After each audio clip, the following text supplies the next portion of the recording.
เพื่อนอันนี้อยู่กับผัวเนาะแต่ว่าเพิ่นขายดินผัวเพิ่นได้ขายดินแน่แล้วก็พากันมาเฮ็ดเฮาก็ตั้งเสาผัวเจ้าบ่โดยแล้วก็เพิ่นติดแชติดเช้าแล้วก็เลยเลิกกันไปอีกอืมก็เลยว่าอยู่กับร้านบัดนี้เฮ็ดหยังสาวคุมื้อนี้เฮ็ดหยังเจ้านะอยู่ร้านนี่แหละเก็บกระโปงกระป๋องเก็บยางกระตุกเลาะหนทางเข้าไปฮอดในพุ่นเลาะชายทางนี้ไปขายแม่นบ่ขายก็โลเท่าไร2,000 กีบมื้อน่ะก็ไปขายก็ได้เท่าไรปวดบ่ถ้าร้านเขาไปหาหมอแน่แล้วก็ไปหายืมเงินเขาแน่เงินบ่มีไปยืมเงินไผยืมเงินน้องหักเด้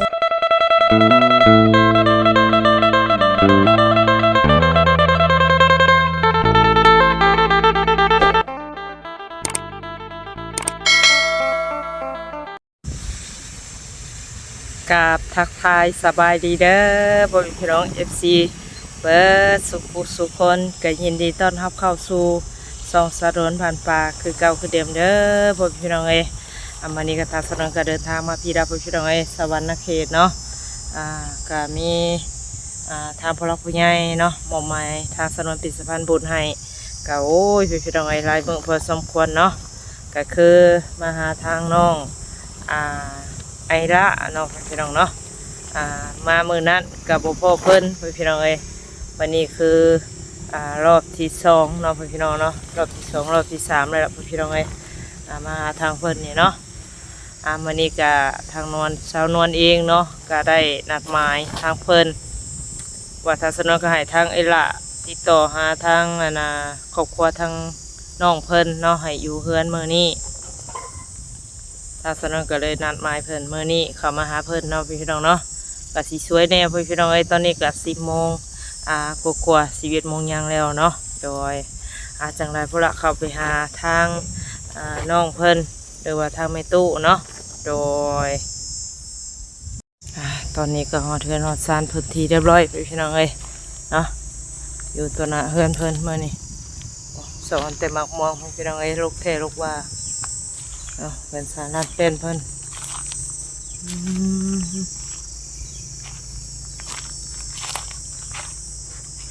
ถ้าสมมติจอดรถไว้พุ่นละเพื่อนพี่น้องเอ้ย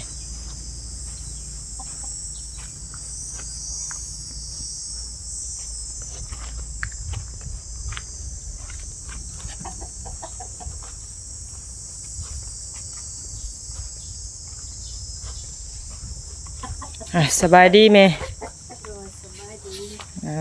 อยู่เพื่อนคนเดียวบ่นี่โดยเชิญหลังเลยโดยเพื่อนผู้เดียวเอาร้านไปห้องเฮียนแล้วโอ้เจ้าว่าไปส่งโดยอยู่กัน2 คนบ่นโดยหลานโมเมนลูกเนาะร้านเอามาแต่เวียงคนได้ลูกสาวอยู่ไสลูกสาวก็อยู่เวียงแบบว่าเอาผัวอยู่เวียงเลยก็เลิกกันแล้วก็แม่กับบ่มาเนาะหาเฮ็ดเวียกทั่วไปหั่นเด้รับจ้างรับใบล้างถ้วยล้างจานไปแต่ละวันแบบว่าแล้วตัวนี้แล้วก็ไปมองใหม่เพื่อนตามห้านอาหารบ่ห้านก็ห้านบ่ได้ใหญ่นะแบบห้านสมตอกสมตำแบบอีสังน้อยๆนะอันว่าห้านอาหารใหญ่อันผัดบ่ไหว้เนาะผู้เดียวไปล้างถ้วยห้านใหญ่ก็เลาะไปแถวห้านน้อยเซาเฮือนค่าน้ำค่าไฟอยู่กับผู้เซาแล้วบ่มีเงินอยากมาหาลูกก็บ่มีเงินตอนนี้น่ะอยู่เวียงน้องไอระบ่ชื่อเพิ่นไอระเขาเฮียนหกคนหนึ่งห้องกับเขาปีนี้แหละเอาลงมาปีกายนี้ตะกี้จะอยู่ใช่ตะกี้ก็อยู่นี่แหละอยู่ใช้ยูทูบนี่บ่ยูทูบนี่เลยแต่ว่าเพื่อนนี่ไผจะเป็นคนสร้างคนยังให้ทีแรกเพื่อนอันนี้อยู่กับผัวเนาะแต่ว่าเพิ่นขายดินผัวเพิ่นได้ขายดินแน่แล้วก็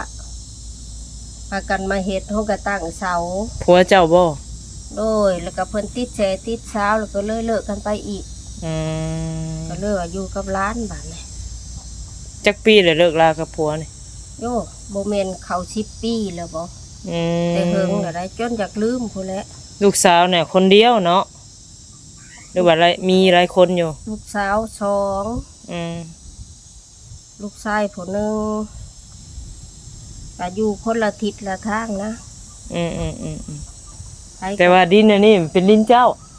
โดยเป็นดินมูลแม่เพิ่นแบ่งให้ ของผัวแม่นบ่ ของแม่ข่อยเอง โอ้ถือว่ากว้างฮอดแปะฮอดทางพุ่นแม่นบ่ บ่ฮอดแต่กบกระทันกองในบอนทางนั่นก็เจ้าหนึงอีก อืม แต่ว่าเฮาล่ะอยู่ทางกลางบาดนี่อยู่ทางกลางเลยเวลาฝนตกฝนลิ้นและน้ำท่วมเพราะว่ามันต่ำทางหน้านะเพิ่นก็แบ่งดินให้อยู่ทางเข้ามาส่วนเบื้องนั้น อืม แต่เพิ่นว่าให้ทมเอาเพิ่นว่าเอาก็บ่มีเงินทมเนาะทุกข์ยากก็เลยว่าบ่ได้ทมแล้วเวลาอันพวกทางข้างนี่เวลาเขาบ่มาอยู่เฮาก็ออกทางนี้ อืม ถ้ามันว่าเขามาเฮ็ดหัวเฮ็ดกำแพงใส่เฮาก็บ่มีทางออกก็นะ เดี๋ยวว่าแถวนี้เป็นนั่นน่ะเอ้ยน้องกันเบิดอันนี้เนาะ โดยเอื้อน้องก็เขาขายเบิดแล้วเขาขายแต่เขาบ่ได้อยู่ อืม เขาพากันไปอยู่เมืองหลวงพุ่น เจ้าคนไทยได้ซะไทยเวียงจันทน์เลยไทยสวรรค์ อันแต่พ่อแต่แม่หันมาแต่เมืองอัศพร เจ้าหั่นเด้ อ่ะ โอ้ พอแล้วมาเกิดอยู่พี่เกิดอยู่ อืม ทาสโนเมืองสวรรค์นี่แคมป์คลองนี่ อืม มาใหญ่อยู่พี่มาเกิดอยู่พี่เพิ่นเล่าให้พังว่ามาเกิดอยู่พี่พ่อเพิ่นก็โอ้ยเสียแม่นเพิ่นไปเกิดใหม่แล้วบ่ อืมเฮ็ดหยังซะคุมื้อนี้เฮ็ดหยังเจ้านะ อยู่ล่านี่แหละเก็บกระโปงกระป๋องเก็บยางกระตุกเลาะหนทางเข้าไปฮอดในพุ่น อืม เลาะชายทางนี้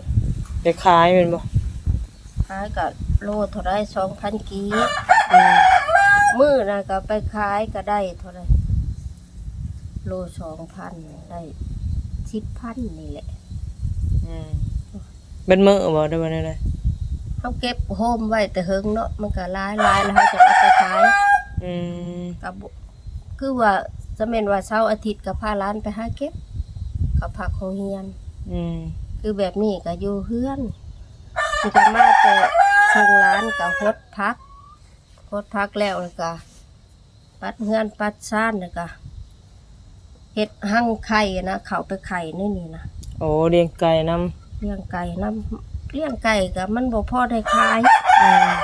ม เข้าไปฮอดป่าพอให้ได้เขาหลักไปเลย3 โตวเลย อืม มันเข้าป่า เขายิงอะเนาะ โดยคันว่าพื้นมืดน่ะก็เห็นเขามาต่อไก่ป่านะ อืมอืม บอกเขาแล้วระวังเด้อว่ะ อืม ไก่ข่อยเขามาหอดพี่ได้ระวังไก่ข่อยเสียเด้อว่าแม่นเจ้านี่แล้วว่ะ อืม ก็ไก่ตีหันเสียตัวหนึงแนวซื้อแนวน้อยแนวซื้อของเขาอยากได้แนวมันสูงก็เลยขอซื้อน้ำเขา อืม ก็เลย ถือว่าเฮือนนี่เฮ็ดแล้วเรียบร้อยเนาะ เพื่อนนี่อ้ายใจดีเพิ่นเฮ็ดให้เพิ่น อื ช่วยเหลือ มเฮือนนี่จังห้อง3ห้องเยินเนาะ โดย อืมป้า3 4อยู่โอ้หลังมึกใหญ่ โอ้ยคันบ่มีอ้ายใจดีกับอันทานทั้งหลายเพิ่นยืนมือเขามาช่วยเหลือก็บ่มีฮอดบ่นอน อืม มีแต่นอนนี่เบิ่งอันนี้ก็เลยมาเฮ็ดเฮือนไผใส่ก็อันนี้ก็ถูกดินเขานำนี่ก็คันว่าได้เฮือนไผข้างหลังแล้วก็สิมางให้เขาตัวนี้ เขาก็อยากให้มางอยู่เขาอยากเฮ็ดหัว ของไผนี่ ฮะเด็กของพวกอันนี้ดินลุบๆนี่เด้ โอ้ ของพวกในเมือง เขาว่าอันมั่งให้ในเด้อเขาว่า จะอยู่จักปีถ้าอยู่นำนี่ อยู่แต่หน่อยพุ่นละจนเฒ่าอยู่นี่ แต่ว่าเป็นของเขา โดย อ้าวเพิ่นคือให้อยู่เฮิงแท้ เอาตำอิดเนาะตำอิดกะเฮาก็แบบว่าเป็นมูลเนาะเป็นมูลแล้วบัดนี้แหละแม่เลยแบ่งปันให้แล้วแบ่งปันให้แล้ว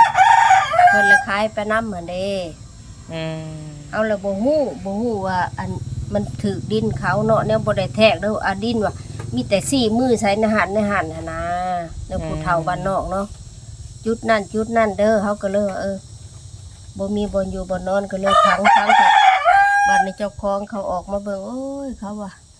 เจ้าเลยเอาดินข่อยเด้อนี่เด้อโอ้ยบ่แม่นเอาว่ะเอาบ่ฮู้ว่าที่มันฮอดใช้เอาก็ว่าเลยปลุกนอนชั่วคราวซื่อๆว่า3เฮือนตัวนี้ข่อยแล้วเด้อก็เลยบอกบ้านในรถบ่มีเฮือนไผตัวนี้ก็ได้ขึ้นนอนแล้ว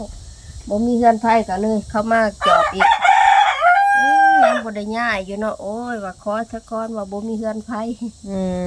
เขาก็ว่าบ่เป็นแต่ว่าเจ้าเป็นคนปลุกอันนี้นะโดยปลุกพอได้นอน แต่เขาอยากมั่งในเฮ็ดหัวอ้อมดินเขาโดยเฮ็ดหัวเฮ็ดหยังนั่นแหละก็เลยว่าขอเขาก่อนเขาก็เขาก็บ่ได้พาวดอกเขาก็ว่าคันชั้นและมื้อใดอันเจ้ามีเฮือนไผและเจ้ามั่งเจ้าก็พังลักหัวไปเลยก็ได้บอกว่าอยู่แต่น้อยจนว่าใหญ่เอาลูกเอาผัวเจ้าก็เลยบ่อยู่ดินมูลนี่นะอยู่ดินว่าหมายถึงดินมูลหรือว่าอยู่ตูบน้อยนี่นะตูบน้อยในห้องกระเฮ็ดนี้ห้องกระเฮ็ดวางมีผัวนี่ใดแล้วเพิ่นติดแฉติดเช้าแล้วก็เลยเลิกล่ากันเพิ่นก็หนีไปเอาเมียอยู่ไสเลยกูมื้อนี่อยู่เวียงพุ่นแหละคนไทยเวียงบ่คนนำสวรรค์เฮานี้คนแถวบ้านพี่ซักบ้านโนนสวัสดิ์แล้วอะไรเป็นนั่นพนักงานบ่หรือว่าเป็นจังหวัดไปติดเสติดสาวกรรมกรไปเฮ็ดเป็นช่างกรรมกรขับบอกขับเมาเนาะคนผู้มือนี่เขามีเงินน่ะเขาก็แสวงไปทางนี้ชัวหลายถือว่าอยู่ร่วมกันมานี่ก็โดนนานเติบเป็นบ่ได้ลูก3คนได้บ่10ปลายปีกลัวแหละกลัวเนาะเพิ่นไปช่วงอายุเท่าไรซะห้องก็ไปวางนี่นะวาง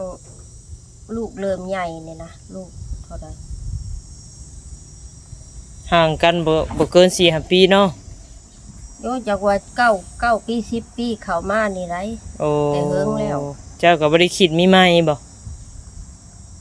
เลยเฮาถูกเฮายากเนาะใครสิเอาเฮามีแต่คิดแบบนี้แหละแต่ว่าอยากได้อยู่แต่ย่านเขาคิดว่าตัวเองถูกตัวเองยะอันคันว่าพื้นให้เอานะกะมันก็บ่อยากคิดปานใดแหละเฮา1เฮาก็เฒ่าแหละคันสิว่าก็อยู่ไปน้ำร้านนี่แหละพอได้หาเงินเลี้ยงร้านแม่เพิ่นก็ได้ส่งมาให้อยู่บ่เงินใช้เงินหยังบางเถื่อก็ได้อยู่ได้บ่หลายเถื่อละ200,000เถื่อละ100,000เฮาก็บ่ได้เด้อเฮาก็มีแต่เจ็บแต่ไข้ไปพระจ้างรถมูไปเฮ็ดงานหั่นบ่โดยเพิ่นก็ยังบ่ได้มีผัวเลยบ่โอ้ยถูกยากเนาะคันมีผัวเอาก็ใช้ถูกแหละบ่ได้มีอยู่ดอกยังบ่ฮอดอันขันฮอดญาณมันแล้วมามื้อนั้นน่ะเจ้าไปอยู่น่ะแม่นพาหลานไปเก็บกวดเนาะมื้อนั้นพาหลานไปหาหมอไปหาหมอในเมืองพอมา2รอบ3รอบนี่แหละมื้อนั้นเงินลูกพะมีเอาให้50,000มื้อหลานเป็นไข้ก็เลยว่าไปกวดบ่ถ้าหลานเขาไปหาหมอแน่แล้วก็ไปหายืมเงินเขาแน่เงินบ่มีไปยืมเงินไผยืมเงินน้องหักเด้น้องหักอยู่ทางสวรรค์เพิ่นบ่โดยยืมเพิ่นเท่าไหร่ยืม200,000พุ่นแหละไปตรวจเท่าไหร่เดี๋ยวเบิดเท่าไหร่แล้วไปตรวจหลานทั้งกวดทั้งผีสังนั่นแหละเพิ่นก็เลยอันทั้งหืดทั้งยาเพิ่นก็เอาเบิดได้200,000ก็เลยใครเน่เศร้าแล้วแม่นบ่เศร้าก็เลยเอาไปโรงเรียนได้ทิศ1ได้หลานเป็นไข้ไข้หวัดแม่นบ่ไปกวดเลยไข้หวัดใหญ่เด็กน้อยไข้หลายช่วงนี้มื้อนั้นร้อนมันหนาวมื้ออันนั้นมันบดมันล้มเนาะแม่พัด